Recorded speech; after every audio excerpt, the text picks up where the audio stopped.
Yes so हमने last में 13 numerical देखा था, 14th वाला न्यूमेरिकल देखते हैं।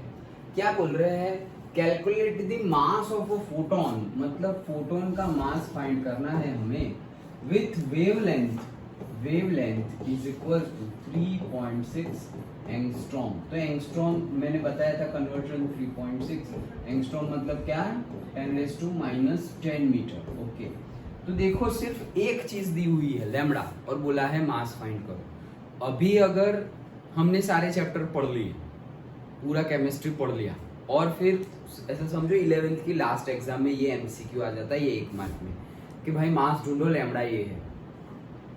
अभी तो अरे यार सिर्फ एक डेटा के ऊपर से मास ढूंढने को बोल रहे, ये कैसा क्वेश्चन है।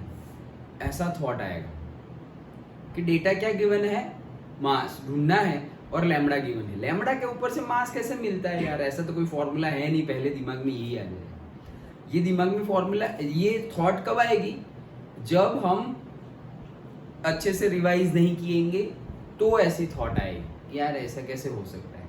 लेकिन अगर तुम कंसेप्ट रिवाइज करो, ओके कि भाई सपोज चलो ये कौन से चैप्टर में से हो सकता है, जितने चैप्टर है उसमें से देखो कि ये कौन से चैप्टर में से हो सकता है, तो वैसे ही तुम्हें पता चल जाएगा लैम्डा, भाई ये लैम्डा और वो सब तो स्ट्रक्चर ऑफ एटम में ही ज्यादा आता था। ओके, तो स्ट्रक्चर ऑफ एटम में ऐसी कौन सी थियरी है जिसमें लैम्डा और एम के बीच में हमें फॉर्मूला मिल जाएगा। ओके, तो जितने भी फॉर्मूला है याद करोगे, E is equals to h nu that is equals to h c by lambda, mass नहीं है, अच्छा ये तो नहीं आएगा। फिर डी ब्रोगली, तो डी ब्रोगली में था lambda is equals to h by p और पी दैट इज मोमेंटम, तो मतलब एम इंटू वी, हाँ लैम्डा और एम आ गया तो हो जाएगा डन। तो ये रिवाइज करोगे तो पता चलेगा, इसीलिए मैंने एक एक्टिविटी बोली थी, मैंने फिर से बता रहा हूं, अगर स्टार्ट नहीं की हो तो स्टार्ट कर दो। क्या करना है, सपोज एक ब्लैंक पेज लिया, ओके एक चैप्टर है, सपोज स्ट्रक्चर ऑफ एटम हम पढ़ रहे हैं, तो स्ट्रक्चर ऑफ एटम, उसमें सपोज स्ट्रक्चर ऑफ एटम में फर्स्ट वाला क्या था, तो इंट्रोडक्शन। इंट्रोडक्शन में क्या था, मेन क्या था, तो इंट्रोडक्शन में मेन सिर्फ इंट्रोडक्शन ही था, तो उसके साइड में लिख लो क्या, इंट्रोडक्शन, दैट्स इट। वो जब तुम ऐसा पढ़ोगे इंट्रोडक्शन, तब तुम्हें पता हो जाना चाहिए, मतलब याद आ जाना चाहिए कि बुक में लिखा क्या है, वो 1 पैराग्राफ 2 पैराग्राफ जो इंट्रोडक्शन का था स्टार्टिंग में, वो तुम्हें याद आ जाना चाहिए। वैसी पढ़ाई पहले से कर लो, ये तो फाइनल टाइम रिवीजन के लिए है, मतलब अभी 1 घंटे बाद तुम्हें जाना है एग्जाम देने के लिए, 1 घंटे पहले अगर तुम्हें रिवाइज करना हो तो कैसे करोगे। सपोज ये मैं एक चैप्टर दूं तो एक ही चैप्टर में तुम्हारा तो 1 घंटा निकल जाएगा, तो तब हम ऐसा नहीं कर सकते, हमें तो सारे चैप्टर रिवाइज करने हैं विद इन 10, 15, 20 मिनट्स। ओके, तो सिर्फ ऐसा एक, जैसे बुक के पीछे चैप्टर खत्म हो तो कैसी समरी देते हैं, वो समरी भी 1 पेज 2 पेज की होती है, उससे भी छोटी कर दो, लेकिन तुम्हें पता होना चाहिए कि अच्छा इंट्रोडक्शन में ये था। फिर था सपोज डी ब्रोगली प्रिंसिपल, तो डी ब्रोगली प्रिंसिपल में था क्या, तो जो तुम्हें पता है, मतलब जिससे कि तुम्हें पूरा कंसेप्ट याद आ जाए, उतना ही वहां पर लिख लो या उसका फॉर्मूला लिख लो। तो डी ब्रोगली के लिए तुमने लिख लिया कि every matter has a wave characteristics, यही डी ब्रोगली ने बोला था, every matter has a wave characteristics, in short ये बोला था, and lambda is equals to H upon M V, that's it, तो वो खत्म। तो डी ब्रोगली अगर तुम जब रिवाइज कर रहे हो डी ब्रोगली, अच्छा इसके अराउंड में थियरी थी और अच्छा एवरी मैटर ये वाला और फॉर्मूला ये है, न्यूमेरिकल भी हो गए, ये फॉर्मूला पढ़ा और न्यूमेरिकल हो गए, ऐसे लाइक दैट, अंडरस्टूड। तो वो बनाओ तुम हर चैप्टर का, अभी से स्टार्ट कर दो, अभी बनाना इजी हो जाएगा, क्योंकि अभी एक दो चैप्टर ही हुए हैं। तो सपोज फिजिक्स के हमारे 3 चैप्टर हो गए, तो फर्स्ट चैप्टर पूरा 1-2 पेज जितने बने उतने, आगे पीछे करके भी 1 पेज या 2 पेज बनेंगे, उससे ज्यादा तो बनेंगे नहीं, तो 1 पेज।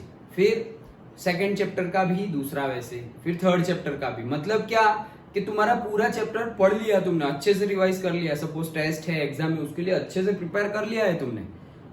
अब विद इन 5 मिनट्स अगर चैप्टर रिवाइज करना है, विद इन 5 मिनट्स, तब तो हम ऐसा डिटेल्ड में पढ़ नहीं सकते, न्यूमेरिकल देख नहीं सकते, तो विद इन 5 मिनट्स वो पेपर देखना है।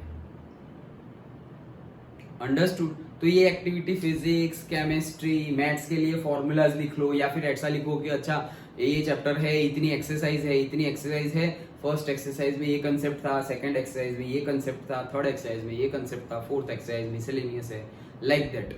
वैसा मैथ्स में कर सकते हो, बायोलॉजी में भी सेम एक्टिविटी तुम कर सकते हो। डन, आया समझ में? तो वो स्टार्ट करो, आज से ही स्टार्ट कर देना। ओके तो अभी जल्दी जल्दी हो जाएगा। क्यों जल्दी जल्दी हो जाएगा? क्योंकि एक दो चैप्टर ही हुआ है।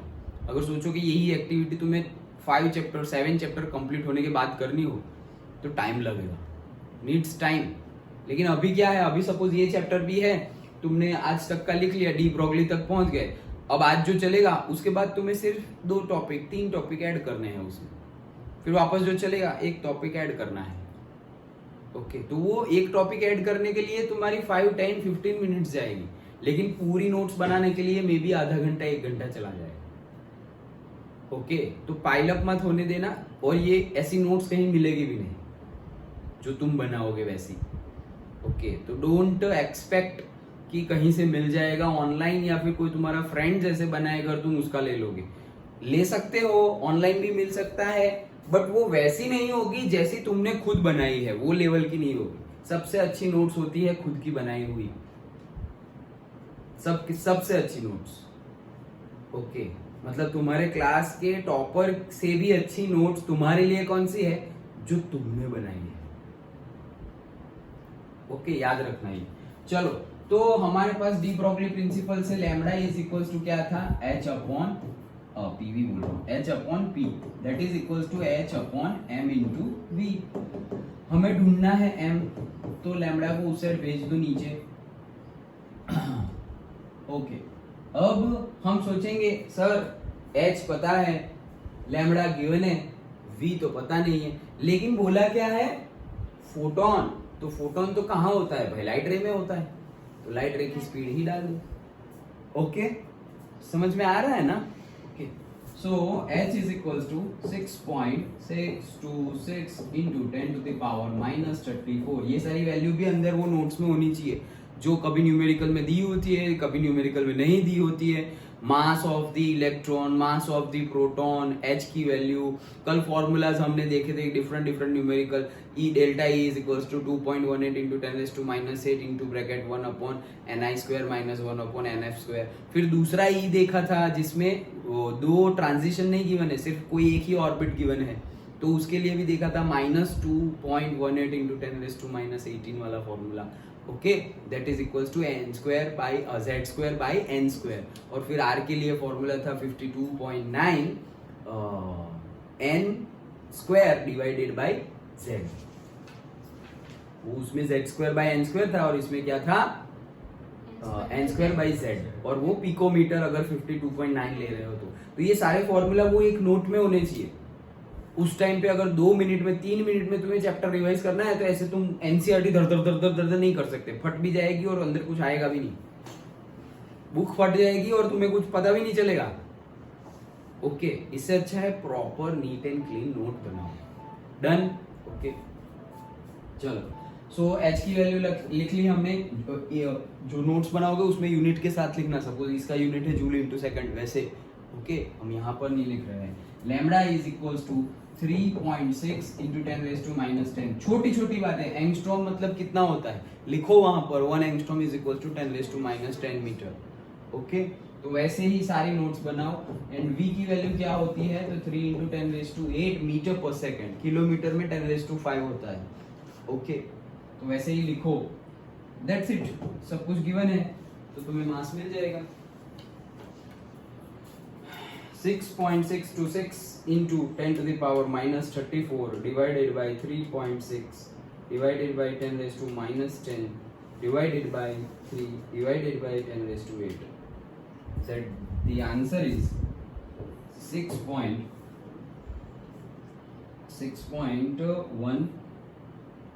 सब कुछ राउंड ऑफ करके मैं तुम्हें बता देता हूँ 4 okay into 10 to the power -33 ये जी इतना मास आया है। 6.14 -29 आ रहा है हमारा, -33 क्यों आ रहा है? सब कुछ सही है, फिर से कर लेते हैं एक बार, कुछ रह गया है देख लेता हूँ। 6.626 into 10 to the power minus 34, okay correct, divided by 3.6, okay, divided by 10 raised to minus 10, okay, divided by 3, okay, divided by 10 raised to 8।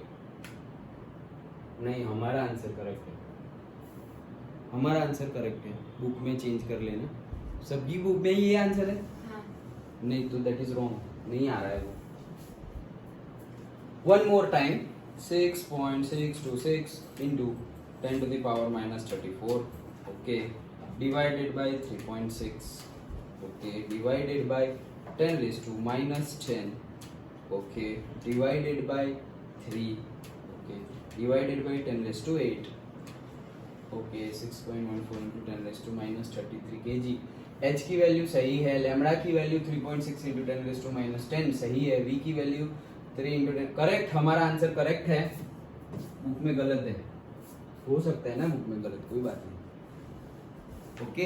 तो लिख लेना, फिर ऐसा ना हो कि तुम न्यूमेरिकल गिन रहे हो और तुम ये आंसर लाने की ट्राई कर रहे हो और अरे यार आ ही नहीं रहा है, आ ही नहीं रहा है, अरे नहीं आएगा, गलत आंसर है वो, सही आंसर ये है। डन, अंडरस्टूड, ओके, समझ में आ गया।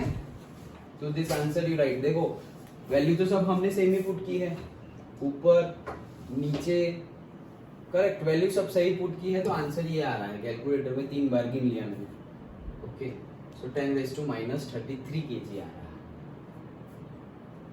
ओके डन, समझ में आ गया। न्यूमेरिकल सिंपल ही है, फॉर्मूला में वैल्यू पुट करो, lambda is equal to h by p, p is equal to mv, done हो गया।